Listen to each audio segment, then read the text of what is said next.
This tutorial will focus on the slippage assumption in connection with the screener backtest.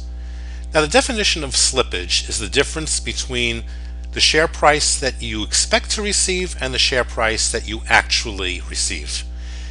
Now, our screener does backtest. We have to have a particular assumption. Either we use the next 8 days open, the next day's close, or the average of the next day's high and low.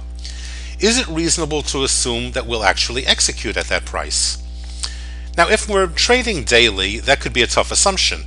For example, if I buy a stock at $20 a share and then immediately want to sell it moments later, I'm not really breaking even. It's almost definite that I'm going to have a loss because there will be a difference between the bid and the ask price.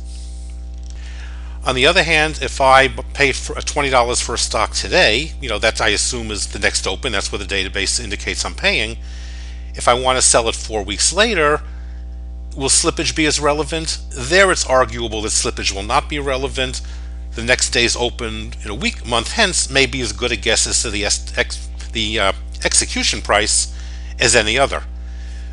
The shorter your trading horizon, the more important slippage can be.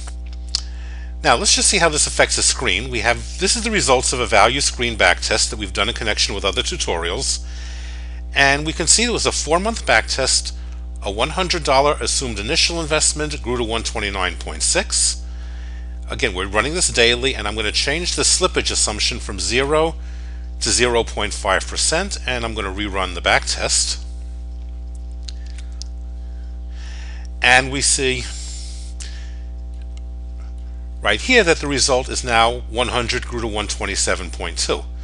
That's not a big difference. It's only 2+ percentage points, but that's a 4-week period, and we only are dealing with 15 stocks.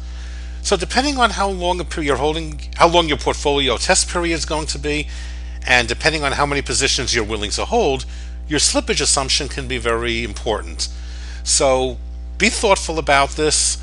Think about your rebalance period and ask yourself, is this, without slippage, a reasonable expectation for an execution price?